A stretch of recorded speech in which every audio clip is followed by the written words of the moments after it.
അസ്സലാമു അലൈക്കും വറഹ്മത്തുള്ളാഹി.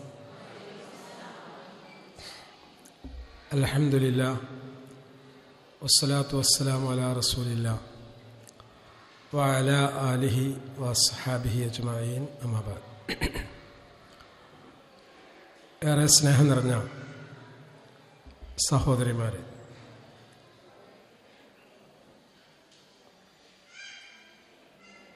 വളരെ ആകാംക്ഷയോടുകൂടി, ശ്രദ്ധയോടുകൂടി, താല്പര്യത്തോടുകൂടി എൻ്റെ വാക്കുകൾ ശ്രദ്ധിക്കുന്ന നിങ്ങളെ ഓരോരുത്തരെയും ആദ്യമായി ഈ സംസാരത്തിലേക്ക് സ്വാഗതം ചെയ്യാം. എന്തിനാണ് ഞാൻ അങ്ങനെ ഒരു ആമുഖം തന്നത്? കാരണം അല്ലാഹു സുബ്ഹാനഹു വ തആല നമുക്കൊക്കെ വ്യത്യസ്തമായ കഴിവുകൾ നൽകിയിട്ടുണ്ട്. ഇന്ന സഅയകും ലശത്ത. വൈവിധ്യമാർന്ന കഴിവുകൾ, പരിശ്രമങ്ങൾ, അതാണ് അല്ലാഹു സുബ്ഹാനഹു വ തആല നമുക്ക് നൽകിയത്. എന്നാൽ ഈ നൽകിയിട്ടുള്ള കഴിവുകളെ സംബന്ധിച്ച് സന്തോഷം, സംതൃപ്തി, സമാധാനം നമ്മിൽ എത്ര പേർക്കുണ്ട്? ഈ ചോദ്യം ശരിക്കും നിങ്ങൾ കേൾക്കണം കേട്ടോ. എൻ്റെ മുന്നിലിരിക്കുന്ന നിങ്ങളുടെ വിദ്യാഭ്യാസ യോഗ്യതയോ മതപരമായ യോഗ്യതയോ ജോലിയോ നാടോ വീടോ ഒന്നും എനിക്കറിയില്ല. നിങ്ങളുടെ കുട്ടികൾ അനുഭവിക്കുന്ന പ്രധാനപ്പെട്ട പ്രശ്നങ്ങൾക്കുള്ള ഒരു കൗൺസിലിംഗ് ക്ലാസ്, അതാണ് എന്നോട് പറഞ്ഞത്. പക്ഷേ ഞാനൊരു കോളേജിലെ അധ്യാപകനായതുകൊണ്ട്, വർഷങ്ങളായി പഠിപ്പിക്കുന്ന അധ്യാപകനായതുകൊണ്ട്, ഒരു ക്ലാസ് എടുക്കുന്നതിന് മുമ്പ് ക്ലാസ്സിലിരിക്കുന്ന പഠിതാക്കളുടെ മാനസികാവസ്ഥ, റിസീവിംഗ് ആണോ, ഞാൻ പറയുന്ന കാര്യം കേൾക്കാൻ നിങ്ങൾ മാനസികമായി സന്നദ്ധമാണോ, അതാണ് എനിക്ക് ആദ്യം അറിയേണ്ടത്. പിന്നെ നിങ്ങളെ പ്രശ്നം എന്താണെന്ന് ഞാൻ അഡ്രസ്സ് ചെയ്യുമ്പോൾ, ആ പ്രശ്നത്തിൻ്റെ പരിഹാരം പറയുമ്പോൾ അത് നിങ്ങൾക്ക് ഉപകരിക്കേണ്ടതുണ്ട്. ഉപകരിക്കണമെങ്കിൽ നിങ്ങൾ മനസാന്നിധ്യത്തോടുകൂടി ഇവിടെ ഇരിക്കണം. ഇപ്പം എൻ്റെ ക്ലാസ്സിൽ നിന്ന് നിങ്ങൾക്ക് കിട്ടാൻ പോകുന്നത് ഇൻഷാ അല്ലാഹ് ഒരുപാട് നന്മകളായിരിക്കും. ആ ഒരു വിശ്വാസത്തിലാണ് ഞാൻ ഇവിടെ നിൽക്കുന്നത്. എന്നെ ഇന്ന് രാവിലെയാണ് വിളിക്കുന്നത്. ഡോക്ടർ മുബഷിർ സാറ് വിളിച്ച് പെട്ടെന്ന് കാര്യം പറയുമ്പോൾ അനുഭവത്തിൻ്റെ വെളിച്ചത്തിലാണ് ഞാൻ സംസാരിക്കുക. അതുകൊണ്ട് നിങ്ങളുടെ ജീവിതത്തിൽ ഇതുവരെ നിങ്ങൾ ചെയ്യാത്ത കുറേ കാര്യങ്ങൾ നിങ്ങൾ ചെയ്യുമ്പോൾ നിങ്ങളുടെ പല പ്രശ്നങ്ങളും നിങ്ങൾക്ക് പരിഹരിക്കാൻ പറ്റും. അതിലൊന്നാമതായി ഞാൻ നിങ്ങളോട് ചോദിച്ച ചോദ്യം ഇതാണ്. അല്ലാഹു സുബ്ഹാനഹു വ തആല, നമ്മുടെ സൃഷ്ടാവ് ദൈവം, നമുക്ക് നൽകിയിരിക്കുന്ന അസംഖ്യം അനുഗ്രഹങ്ങളുണ്ട്. ഉണ്ടോ? അല്ലേ? ഉണ്ട്. ആ ഉള്ള അനുഗ്രഹത്തെ കുറിച്ചാണോ നമ്മൾക്ക് ചിന്ത? ഇല്ലാത്തതിനെ കുറിച്ചാണോ? ഏതാ? ഇല്ലാത്തത്.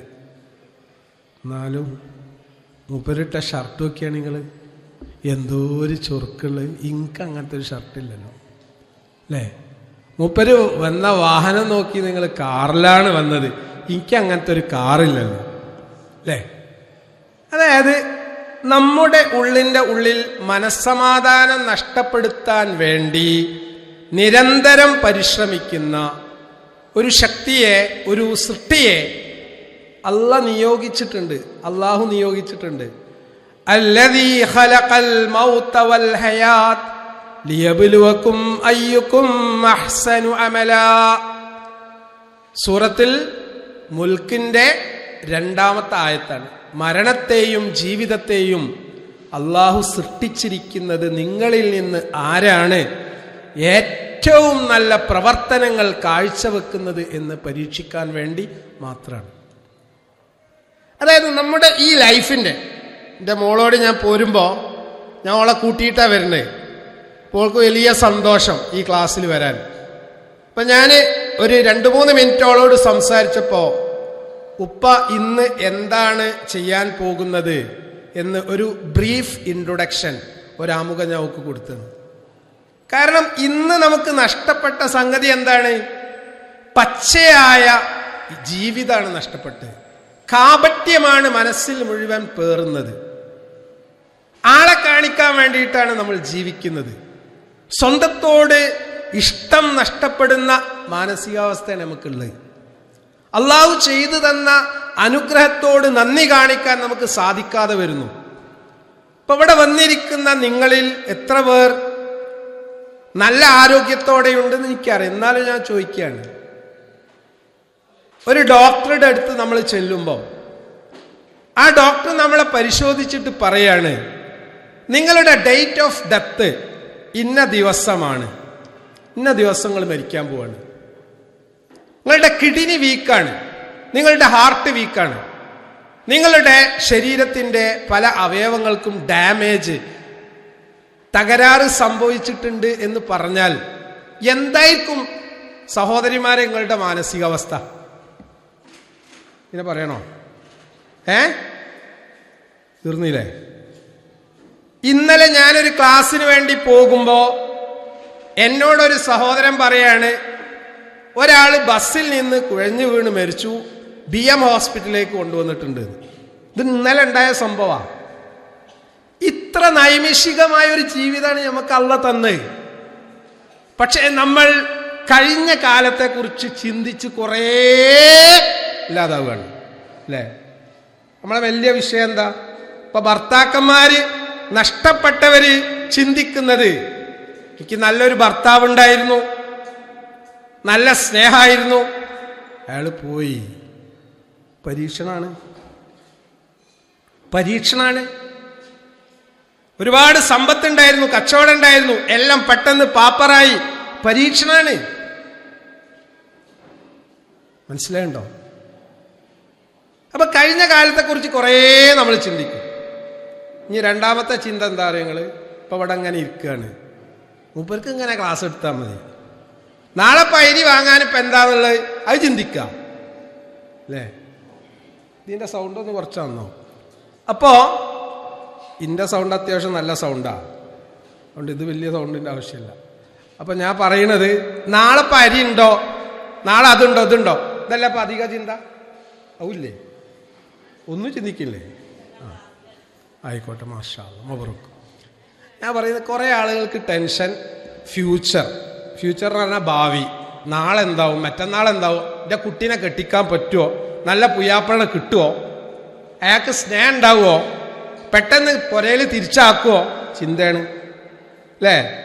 ജീവിതത്തിൽ വരുന്ന പാളിച്ചകളും ന്യൂനതകളും തകരാറുകളും ഒക്കെ ആലോചിച്ച് അല്ലേ, ജീവിതത്തിൽ ചിലപ്പോൾ ഒരിക്കലും ചെയ്യാൻ പാടില്ലാത്ത ചില തെറ്റുകളൊക്കെ നമ്മൾ ചെയ്തിട്ടുണ്ടാവും. അത് ആരും അറിഞ്ഞിട്ടും ഉണ്ടാവില്ല, പക്ഷെ നമുക്കറിയാം. അപ്പൊ അതെന്തുണ്ടാവും? ഗിൽറ്റി കോൺഷ്യസ്നെസ് എന്നാ ഇംഗ്ലീഷ് പറയാം. അത് നമ്മളെങ്ങനെ ഹോണ്ട് ചെയ്യും, അതായത് നമ്മളെ വേട്ടയാടിക്കൊണ്ടേയിരിക്കും. കാരണം ഭർത്താവിനെ അറിയാതെയാണ് ഞാൻ ചെയ്ത്, അത് നല്ലൊരു മനുഷ്യനാണ്. ഞാൻ പറഞ്ഞത് മനസ്സിലായിണ്ടോ? നമുക്ക് മനസ്സാക്ഷിക്ക് എതിരായി ജീവിച്ചിട്ടുണ്ടെങ്കിൽ ഒരു സമാധാനം ഉണ്ടാവില്ല, നമുക്കും ഉണ്ടാവില്ല, കുട്ടികൾക്കും ഉണ്ടാവില്ല, ആർക്കും ഉണ്ടാവില്ല. അപ്പൊ ഞാൻ പറഞ്ഞ 1ാമത്തെ പോയിന്റ് എന്താണ്? ആദ്യത്തെ പോയിന്റ് ചോദ്യമാണ്, മറന്നുപോയി.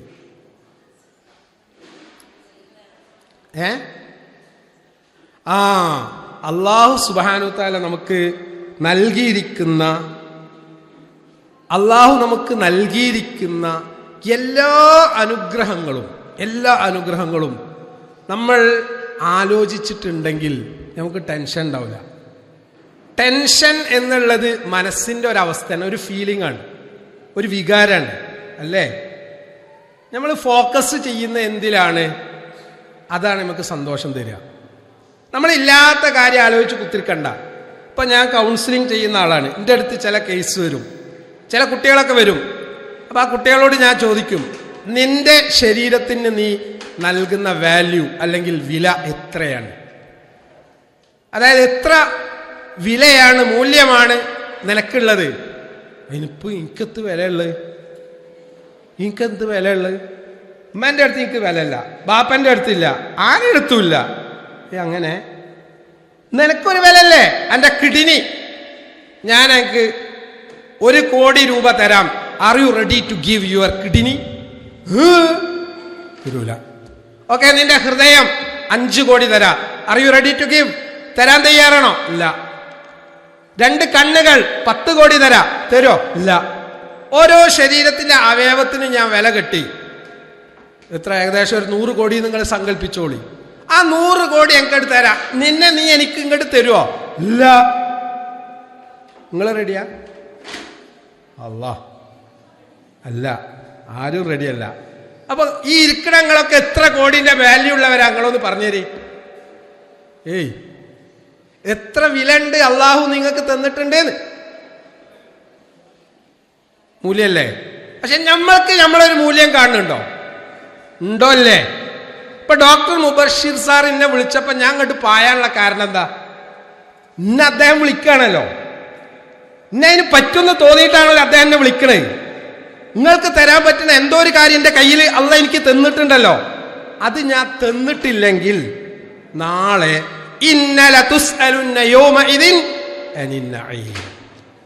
അള്ള ചോദിക്കും. മനസ്സിലായോ? നമ്മുടെ കാഴ്ചയെക്കുറിച്ച്, കേൾവിയെക്കുറിച്ച്, ഹൃദയത്തെ സംബന്ധിച്ച്, അനുഗ്രഹങ്ങളെ സംബന്ധിച്ച് നാളെ പരലോകത്ത് ആദ്യം ചോദിക്കുന്ന സംഗതി നമ്മൾ കുടിച്ച തണുത്ത വെള്ളത്തെ കുറിച്ചാണ്. ഐസ് വാട്ടറേ നമ്മളങ്ങനെ കുടിക്കേണ്ട ചോദിക്കുന്ന്. ഒഴിവ് സമയം എന്തിനാ ചിലവഴിച്ചത് ചോദിക്കും. കുട്ടികളെ കേടുവരാനുള്ള കാരണം നമ്മൾ കേടുവന്നാ അത് നമ്മൾ അംഗീകരിക്കൂല അല്ലേ? എന്തൊക്കെയാ പെയ്യിൽ മാന്തണ് അല്ലേ? ഇൻസ്റ്റ, ഇപ്പത്തെ പേരന് ഇൻസ്റ്റ എന്നാ. ഇൻസ്റ്റയിൽ എന്തൊക്കെ ഇതൊക്കെ നമുക്ക് വല്ല ആവശ്യമുണ്ടോ? എല്ലാവരും നോക്കണ്ട, അതുകൊണ്ട് ഞാനും മാന്തുണ്ട്. അള്ളാഹു നമുക്ക് നൽകിയ, സൃഷ്ടാവ് നമുക്ക് നൽകിയ 2 പ്രധാനപ്പെട്ട അനുഗ്രഹങ്ങൾ. ഒന്ന് ഒഴിവ് സമയമാണ്, 2 ആരോഗ്യമാണ്. ഇത് ടൈമായാൽ എടുത്തു പോവും. ശരിക്ക് ചിന്തിച്ചോളി. ഇപ്പൊ ഞാൻ അങ്ങോട്ട് വരാണ്ടായ എന്റെ താല്പര്യം ഇതാണ്. മൻ ദല്ല അലാ ഖൈരിൻ ഫലഹു മിസ്ലു അജ്റു ഫാഇലിഹി. പ്രവാചകൻ മുഹമ്മദ് സല്ലല്ലാഹു അലൈഹി വസല്ലം പഠിപ്പിച്ചു, നിങ്ങൾ ഒരാൾക്ക് ഒരു അറിവ് പകർന്നു കൊടുത്താൽ, അറിവ് പറഞ്ഞു കൊടുത്താൽ, അത് ചെയ്യുന്ന ആളുടെ പ്രതിഫലം അത് അറിയിച്ചു കൊടുത്ത ആൾക്കുണ്ട്. ഈ ഹദീസാണ്, ഈ പ്രവാചക വചനമാണ് എന്നെ ഇങ്ങോട്ട് വരാനും ഈ സംസാരം നടത്താനും പ്രേരിപ്പിച്ചത്. ഇപ്പൊ എന്റെ ക്ലാസ് കേട്ടിട്ട് നിങ്ങളുടെ മനസ്സമാധാനത്തിന്റെ ഗ്രാഫ് കൂടുകയാണെങ്കിൽ, എന്റെ വർത്താനം നിങ്ങൾ മനസ്സിലാകുന്നുണ്ടോ? അതായത് നിങ്ങളുടെ മനസ്സമാധാനത്തിന്റെ അളവ് ഇങ്ങോട്ട് വരുമ്പോ 40% ഉള്ളൂ എന്ന് വിചാരിച്ചോ, സങ്കല്പിച്ചാൽ മതി കേട്ടോ. ചിലപ്പോൾ 60, 70, 80 ഒക്കെ ഉണ്ടാവും. അപ്പൊ നിങ്ങളെ ഗ്രാഫ് 40 ആണെങ്കിൽ എന്റെ സംസാരത്തിന് ശേഷം 80 ആയിട്ടുണ്ടെങ്കിൽ ആ 40 കൂട്ടിയതിന്റെ പ്രതിഫലം എനിക്ക് കിട്ടൂലേ? ഇല്ലേ? അത് കിട്ടാനേ ഞാൻ ഇങ്ങോട്ട് വന്നത്. എനിക്ക് നല്ല സ്വാർത്ഥത ഉണ്ട്. എന്റെ കുട്ടീനെ കൊണ്ടുവരാനും താല്പര്യം എന്താണ്? എന്റെ സംസാരം എന്റെ മോള് കേൾക്കുമ്പോ, നിങ്ങളൊക്കെ കാണുമ്പോ അവളുടെ ഹൃദയത്തിൽ മാറ്റമുണ്ടാവണം. ഇന്ന് നമ്മളിപ്പോ എന്താ ചെയ്യണ അറിയോ? നമ്മൾ സ്വന്തം കാര്യം സിന്ദാബാദ്, സ്വന്തം കാര്യം സിന്ദാബാദ് അല്ലേ? കമ്മ്യൂണിക്കേഷൻ എന്ന് പറഞ്ഞ സാധനം തന്നെയല്ല. പാകെ ഏറ്റവും കൂടുതൽ സ്നേഹമുള്ള, ഇപ്പൊ കണ്ടില്ലേ ഞാൻ സംസാരിക്കുമ്പോ കയ്യിലെടുത്തതിന്റെ മക്കളൊന്നും അല്ല, ദീനാണ്. ഇതിനെ വിടുന്ന പ്രശ്നമല്ല. പ്രശ്നമുണ്ടോ?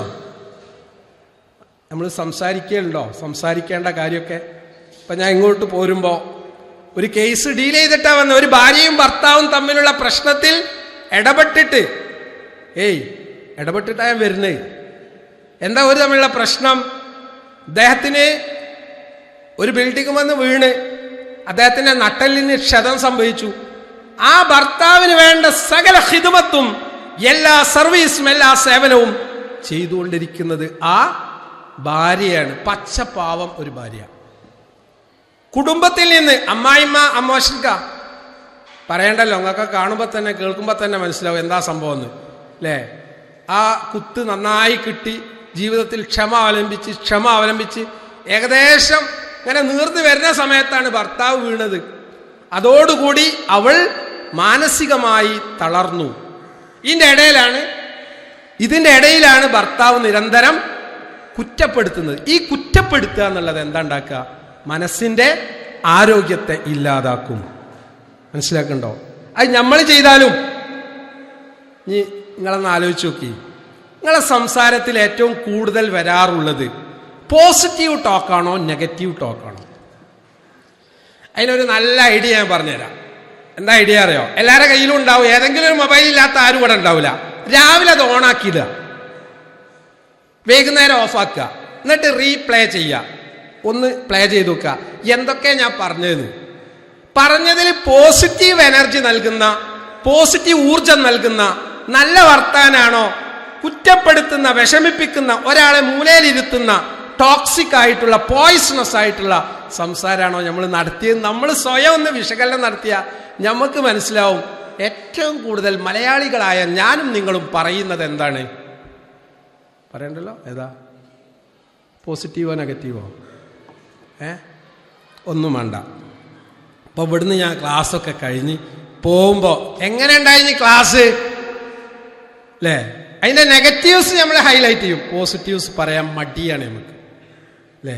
നമ്മളെ ചെറിയ കുട്ടികൾ, ഇപ്പം നമ്മളുടെ ചെറിയ കുട്ടികൾ ചെയ്യുന്ന ഒരുപാട് നല്ല കാര്യങ്ങളുണ്ട്. Well done well done well done എന്നാണോ പറയാറുള്ളത്? സൂപ്പറായിട്ടുണ്ട്, ഉഷാറായിട്ടുണ്ട് എന്നാണോ? അതിൻ്റെ കുറ്റും കുറവും പറയാനാണോ ഞാൻ ഉൾപ്പെടെയുള്ള സമൂഹത്തിൻ്റെ താല്പര്യം? ഞാൻ പറഞ്ഞേ. അപ്പൊ വാശി കുട്ടികൾ കാണിക്കാനുള്ള കാരണം എന്താ അറിയുക? അറ്റൻഷൻ സീക്കിംഗ് ബിഹേവിയർ ആണിത്. എന്താ അറ്റൻഷൻ സീക്കിംഗ് എന്ന് പറഞ്ഞാൽ? നമ്മുടെ ശ്രദ്ധ ആകർഷിക്കാൻ വേണ്ടി കുട്ടികൾ പലതും ചെയ്യും. കുട്ടിയാണ്. 40 വയസ്സുള്ള ഉമ്മന്റെ ആ ഒരു മാനസിക ആരോഗ്യത്തിലേക്കോ പക്വതയിലേക്കോ കുട്ടി എത്തിയിട്ടില്ല. ഇപ്പൊ എന്റെ മോള് 10 വയസ്സ് 11 വയസ്സ് എന്ന് പറഞ്ഞാൽ 11 വയസ്സിൽ 40 വയസ്സിന്റെ പക്വത ഉണ്ടാവുമോ? പക്ഷെ ഇന്നത്തെ കുട്ടികൾക്ക് നമ്മൾക്കുള്ള പക്വതയേക്കാൾ വലിയ പക്വത ഉണ്ട്. ഞാനതാ വിശ്വസിക്കണേ. അങ്ങനെയാണ്. അപ്പൊ നമുക്ക് പക്വത ഉണ്ടോ? ഇല്ല.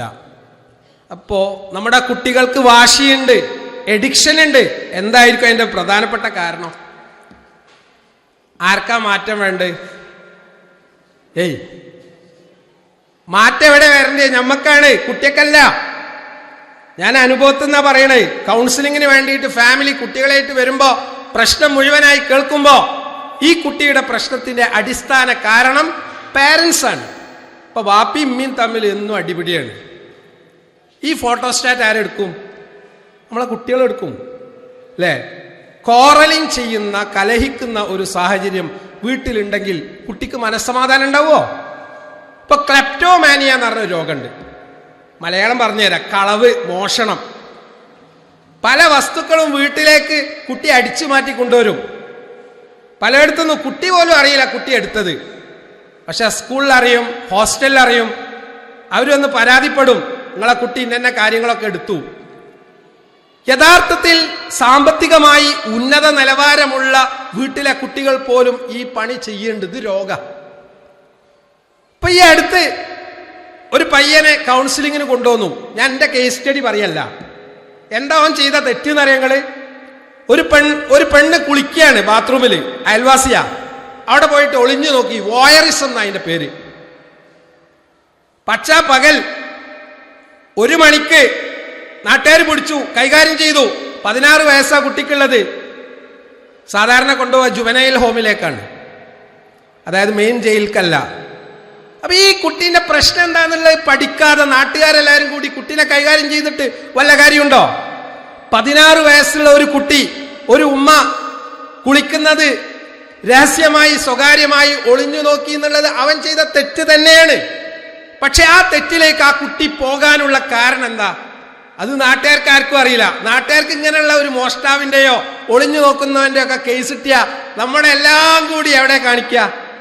പിടിച്ചു വാട്സപ്പിൽ പോസ്റ്റ് ചെയ്യാം. സമാനമായ ഒരു കേസ് കുറച്ച് മാസങ്ങൾക്ക് മുമ്പ് എൻ്റെ അടുത്ത് പ്രായപൂർത്തിയായി 10-38 വയസ്സുള്ള ഒരാളെ കൊണ്ടുവന്ന് ഇയാൾ ചെയ്ത് അയൽവീട്ടിലുള്ള ഒരാൾ തിരുമ്പുന്ന സമയത്ത് പോയി ഒളിഞ്ഞു നോക്കിയതാണ്. ഇതെന്തുകൊണ്ട് വന്നു എന്നുള്ളത് നമ്മൾ പഠിക്കില്ല.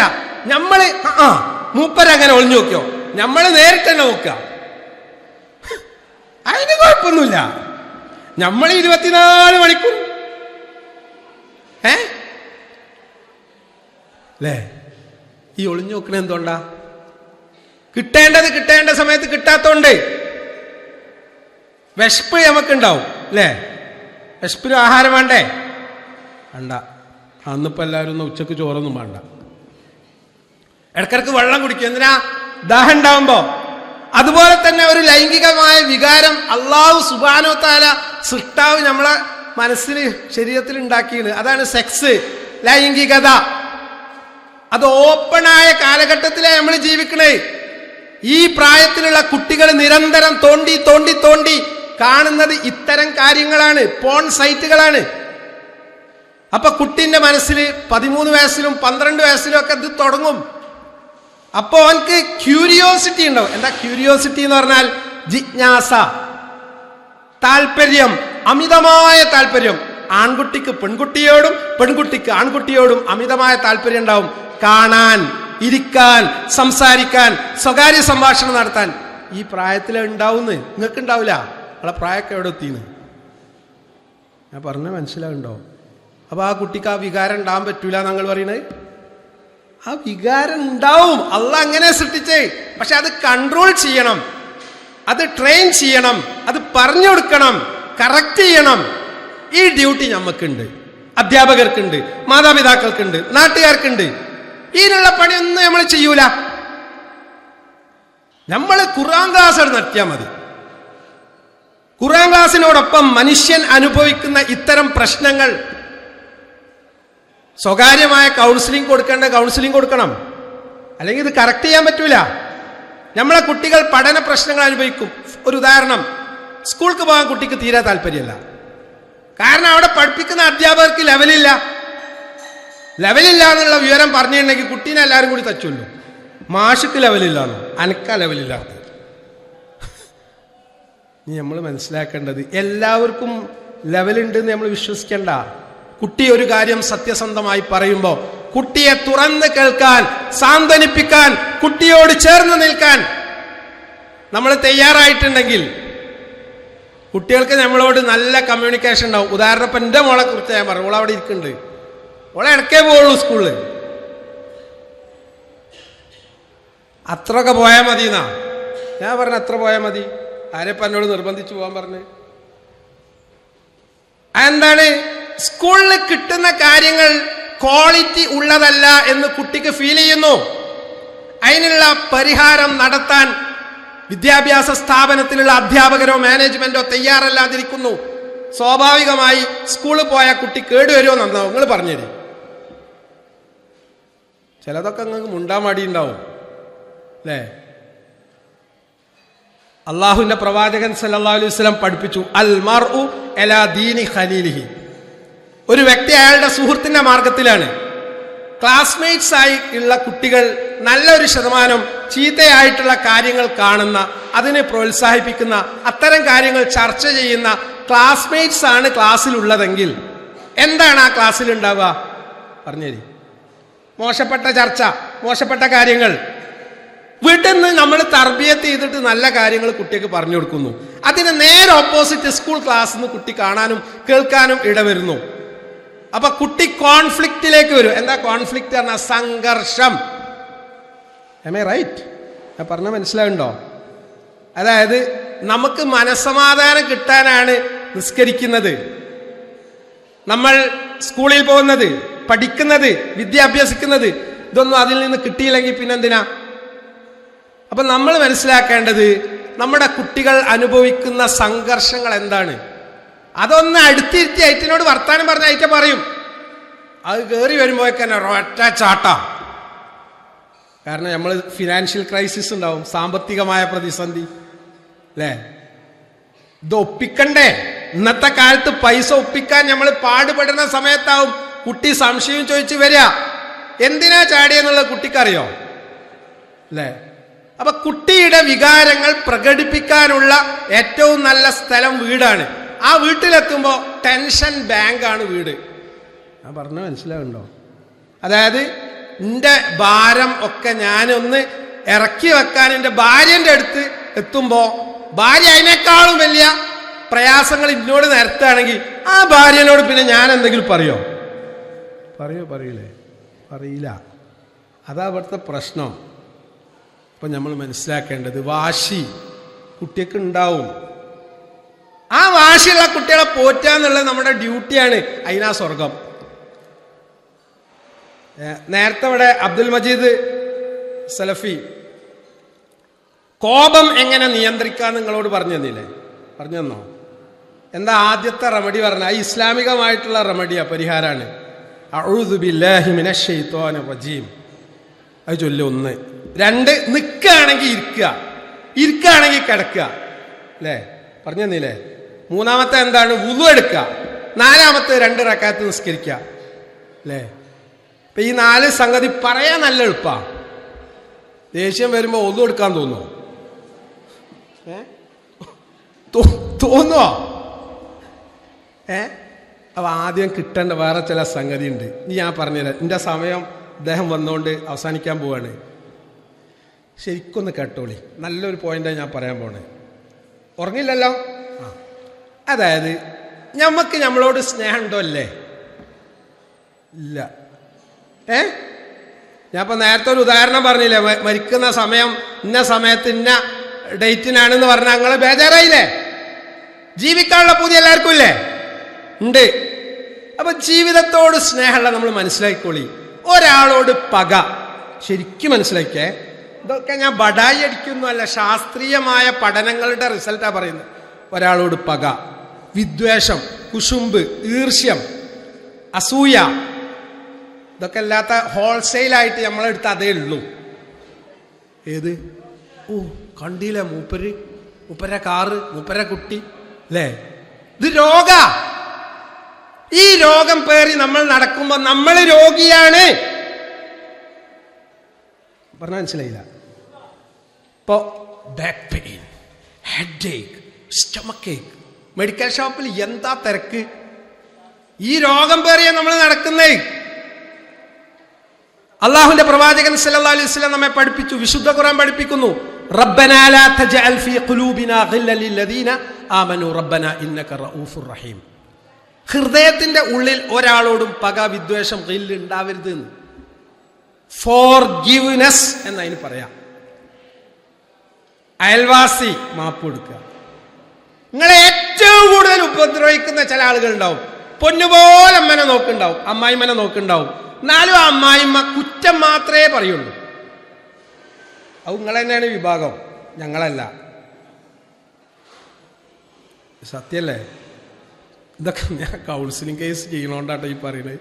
ഓരോരുത്തർ വന്ന് മണിക്കൂറുകളാണ് ഇരുന്നുകാട്ട് പരാതികൾ പറയാ.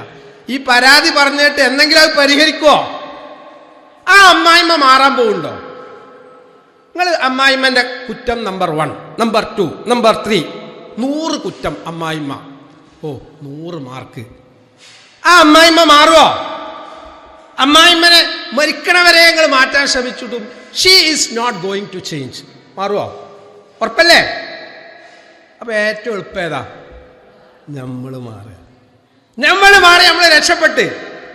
ഇപ്പൊ ക്യാൻസർ പോലെയുള്ള മാരകമായ രോഗങ്ങൾ വരാനുള്ള പ്രധാനപ്പെട്ട കാരണം എന്താ അറിയങ്ങള്? ബാഡ് ഇമോഷൻസ് ആണ്, മോശപ്പെട്ട വികാരങ്ങളാണ്. അതിങ്ങനെ സപ്രസ് ചെയ്ത് പ്രഷർ കുക്കർ ഭം പൊട്ടിത്തെറി. ഒരാളോട് ദേഷ്യം, വെറുപ്പ്, അസൂയ, പക, ഇതൊക്കെ ഇറ്റാ നടക്കണേ. എന്നിട്ട് അല്ലാഹു അക്ബർ. നിസ്കാരം വളരെ കൃത്യ. പക്ഷെ എല്ലാവരോടും പക, വിദ്വേഷമൊക്കെ ഉള്ളിലുണ്ട്, സ്റ്റോക്കാ. അല്ല പുറത്തുതരുമോ? അപ്പൊ ഈ രോഗം നിങ്ങളുടെ എൻ്റെ ഹൃദയത്തിൽ, ഞാൻ ആദ്യം എന്നോടാട്ടോ പറയണേ, ഞാൻ അതെല്ലാം തികഞ്ഞ ആളൊന്നുമല്ല. അപ്പൊ ഇതൊക്കെ നമ്മളെ ഹൃദയത്തിലുണ്ട്. ഇതൊക്കെ എലിമിനേറ്റ് ചെയ്യണം. ഈഗോ ഒഴിവാക്കണം, അഹംഭാവം ഒഴിവാക്കണം, അഹങ്കാരം ഒഴിവാക്കണം, മറ്റുള്ളവരെ കാണിക്കുക എന്നുള്ള ഒഴിവാക്കണം. നിഫാഖ് എന്നതിന്റെ പേര് അല്ലേ? ചില ആള് കാണുമ്പോ കാണാം എന്താ നിസ്കാരത്തിന്റെ ഭക്തി, ഒറ്റക്ക് നിസ്കരിച്ചു നോക്കട്ടെ ബും എന്നറിഞ്ഞിട്ട് പോകും. കോഴിക്കൊത്ത് നിസ്കാരം എന്നതിന് പറയാം. നിസ്കരിക്കണേനെ അറിയില്ല. നേരെ മറിച്ച് ഇമാമും മൗമൂമായിട്ട് നിസ്കരിക്കുമ്പോൾ ബാക്കിൽ രണ്ടാളുണ്ടെങ്കിൽ എന്തോ ഒരു ഭക്തിയാന്നറിയോ. അപ്പൊ നമ്മൾ സത്യസന്ധമായി ജീവിതത്തിൽ ജീവിക്കുക. അപ്പൊ പ്രശ്നങ്ങൾ തീരും, വാശി തീരും. കുട്ടികളുടെ മൊബൈൽ ഫോൺ അവിടെ പറഞ്ഞ് ഞാൻ നിർത്തുകയാണ്. മൊബൈൽ ഫോൺ കൊടുക്കാഞ്ഞാൽ നാട്ടിലും വീട്ടിലൊക്കെ പോരാട്ടമാണ്, ഒരു സംശയമില്ല. പഠിക്കാൻ വേണം. ഏത് കാര്യം നോ നോ നോ എന്ന് പറയുമ്പോൾ അത് പരിഹരിക്കാൻ പോകില്ല. ആവശ്യമെന്ത്, അതിൻ്റെ യൂസ് എന്ത്, മിസ്യൂസ് എന്ത്, അത് നമുക്കറിയണം. മൊബൈൽ ഫോണിൻ്റെ മിസ്യൂസ് മോശപ്പെട്ട രൂപത്തിൽ പലതുണ്ട്. അത് ഉപയോഗിച്ചിട്ടുണ്ടെങ്കിൽ അത് കുട്ടിയുടെ നമ്മുടെ മനസ്സിൽ തലച്ചോറിൽ ഒക്കെ ഉണ്ടാക്കുന്ന മോശപ്പെട്ട പ്രതിഫലനങ്ങൾ എന്ത് എന്ന് നമ്മൾ എന്ത് ചെയ്യണം, അറിയണം. എന്നിട്ട് നമ്മളതിനെ നിയന്ത്രിക്കണം. ഇപ്പോൾ ഒരു ഉദാഹരണമായിട്ട് കുട്ടികളോട് നമ്മൾ സംസാരിക്കുമ്പോൾ ഈ മൊബൈൽ ഫോൺ ഉണ്ടാക്കുന്ന വിനകളുടെ വ്യാപ്തി കൃത്യമായിട്ട് കുട്ടികൾക്ക് ബോധ്യപ്പെടുത്തിയിട്ടുണ്ടെങ്കിൽ കുട്ടികൾ മാറും. എനിക്ക് അനുഭവങ്ങളുണ്ട്. പക്ഷെ നമ്മൾ എപ്പോഴും എന്താ ചെയ്യല്, കുട്ടികളോട് ദേഷ്യപ്പെടും, അത് വാങ്ങിവെക്കും അല്ലേ. എന്നാൽ ഉപകാരപ്രദമായ നല്ല കാര്യങ്ങൾ അതിനുണ്ടാവും. അത് കാണാൻ വേണ്ടിയിട്ട് ഒരു സമയം നമ്മൾ കൊടുക്കുക. എന്നാൽ മോശപ്പെട്ട ഗെയിം എന്ന് പറഞ്ഞാൽ ഫോർ എക്സാമ്പിൾ ഫ്രീ ഫയർ പോലെയുള്ള ഗെയിമുകൾ. ഇപ്പൊ ഈ അടുത്തണ്ടില്ലേ ഒരു ഉമ്മയെ ഒരു കുട്ടി കഴുത്തറുത്തു. അതായത് ഇത് ഒരു രോഗമാകുന്ന അവസ്ഥയാണ്. മയക്കുമരുന്ന്, കഞ്ചാവ്, ലഹരി പോലെയുള്ള വസ്തുക്കൾ ഉപയോഗിക്കുന്ന സമയത്ത് മനസ്സിനുണ്ടാകുന്ന മാനസികാവസ്ഥയായിരിക്കും ഈ മൊബൈൽ നിരന്തരമായിട്ട് ഉപയോഗിക്കുമ്പോൾ കുട്ടിക്ക് ഉണ്ടാവുക, ഗെയിം കാണുമ്പോൾ ഉണ്ടാവുക. അപ്പൊ ആ മാനസികാവസ്ഥയുള്ള ഒരു കുട്ടിയെ പെട്ടെന്ന് സഡൻ ബ്രേക്ക് ഇട്ടിട്ടുണ്ടെങ്കിൽ കുട്ടി പ്രതികരിക്കും. കാരണം ശരീരത്തിൽ ഒരുപാട് ഹോർമോൺ ഉൽപാദനങ്ങൾ നടക്കുന്നുണ്ട്. ഇപ്പൊ കോപമുണ്ടാകുമ്പോൾ അഡ്രിനാലിൻ എന്നുള്ള ആ ഒരു ഹോർമോൺ കെമിക്കൽ എന്ത് ചെയ്യും, ഉൽപ്പാദിപ്പിക്കപ്പെടും. അത് നമ്മുടെ ശരീരത്തിന് ദോഷകരാണ്. ഇതൊക്കെ നമ്മളൊന്ന് മനസ്സിലാക്കുക. അതായത് 2-3 കാര്യങ്ങൾ കൂടി ശ്രദ്ധിക്കുക. കോപം എന്നുള്ളതും മോശപ്പെട്ട പ്രതികരണങ്ങൾ എന്നുള്ളതൊക്കെ നമ്മുടെ മനസ്സിൽ ഉണ്ടാക്കുന്നത് നമ്മുടെ മനസ്സ് കലുഷിതാണ്. നമ്മുടെ മനസ്സിൽ മോശപ്പെട്ട വികാരങ്ങൾ വരുന്നു. ഈ വികാരങ്ങൾ ഉണ്ടാവാതിരിക്കാൻ അള്ളാഹുവിന്റെ പ്രവാചകൻ സല്ലല്ലാഹു അലൈഹി വസല്ലം പഠിപ്പിച്ച ചില സംരക്ഷണ പ്രാർത്ഥനകളുണ്ട്. അതാണ് രാവിലെയും വൈകുന്നേരമൊക്കെ പ്രത്യേകമായിട്ട് വിക്റുകൾ ചൊല്ലാൻ പറഞ്ഞത്, വിശുദ്ധ ഖുർആൻ പാരായണം ചെയ്യാൻ പറഞ്ഞത്. മനസ്സിലായോ? പിന്നെ നേരത്തെ ഞാൻ പറഞ്ഞു ശുക്ർ വർദ്ധിപ്പിക്കുക. നിങ്ങളിങ്ങനെ ഇത് മാത്രം ചിന്തിക്കുക. ഇപ്പൊ ഒരു ഗ്ലാസ് വെള്ളം അവിടെ കൊണ്ടുവന്ന് തന്നു, അൽഹംദുലില്ലാ. ഒരു വട്ടല്ല, ഒരു ദിവസം 100 തവണ നിങ്ങൾ അത് ബോധപൂർവം പറയാൻ തുടങ്ങി നോക്കി. ലഇൻ ശകർത്തും ലഅസീദനകും. വിശുദ്ധ ഖുർആനിന്റെ അധ്യാപനാണ്. നിങ്ങൾ നന്ദി കാണിക്കുകയാണെങ്കിൽ ഞാൻ നിങ്ങൾക്ക് വർധനവ് നൽകും. പായാരം പറയണത് നിർത്തുക, പോരായ്മ പറയണത് നിർത്തുക. അല്ലാഹ് നമുക്ക് ചെയ്തു തന്ന അസംഖ്യം അനുഗ്രഹങ്ങൾക്ക് നിരന്തരം നന്ദി പറഞ്ഞുകൊണ്ടേയിരിക്കുക. സുബ്ഹാനല്ലാഹ്, അൽഹംദുലില്ലാഹ്, ലാ ഇലാഹ ഇല്ലല്ലാഹ്, അസ്തഗ്ഫിറുല്ലാഹ് വ അതൂബു ഇലൈഹി. ഇതൊക്കെ നിങ്ങൾ വർദ്ധിപ്പിച്ചു നോക്കി. ഇതൊന്ന് വർദ്ധിപ്പിച്ചു നോക്കി. ദൈവത്തിന്റെ സ്തുതിയും കീർത്തനങ്ങളും വർദ്ധിപ്പിക്കുമ്പോ വിശുദ്ധ ഖുർആൻ പറയാണ്, അലാ നിങ്ങൾ അറിയണം, ബിദിക്രില്ലാ തത്മഇന്നുൽ ഖുലൂബ്. മനസ്സ് സമാധാനപ്പെടാനുള്ള, ശാന്തമാവാനുള്ള ഒറ്റമൂലി എന്ന് പറയുന്നത് അള്ളാഹുവെ സംബന്ധിച്ചുള്ള സ്മരണ മാത്രമാണ്. ഞാൻ അവസാനിപ്പിക്കുകയാണ്. അപ്പൊ ഇന്ന് പറഞ്ഞ എൻ്റെ ക്ലാസിന്റെ ചുരുക്കം ഇതാണ്: ഉള്ളതിൽ തൃപ്തിപ്പെടുക, പരാതികൾ കുറയ്ക്കുക, നന്ദി പ്രകടിപ്പിക്കുക, ആളുകൾക്ക് മാപ്പ് കൊടുക്കുക, വിട്ടുവീഴ്ച ചെയ്യുക. വിട്ടുവീഴ്ചയിലും മാപ്പാക്കുന്നതിലും മത്സരിക്കുക. രോഗങ്ങൾക്ക് മെഡിസിൻ കഴിക്കേണ്ടി വരില്ല. ഞാനുള്ള കാര്യമാണ് നിങ്ങളോട് പറയണത്. ഇത് ചെയ്തു നോക്കി. ഇതൊരു ലോഡ് മെഡിസിനായിട്ട് നടക്കുന്നിട്ട് പറയാം, എനിക്കറിയോ ഞാൻ കഴിക്കണ മരുന്ന് അത് 15 കാണിച്ചു തരും. അമ്മാതിരി മനസ്സായിട്ടാ കൊണ്ടെടുക്കണത്. ഒക്കെ ഒഴിവാക്കാം. ഇത് എല്ലാ മരുന്നും ഒഴിവാക്കണം എന്നല്ല കേട്ടോ ഞാൻ പറഞ്ഞേ. അനാവശ്യമായ കുറേ ആങ്സൈറ്റീസ്, ഉത്കണ്ഠകൾ നമ്മൾ ഉണ്ടാക്കിയെടുക്കുന്നതാണ്.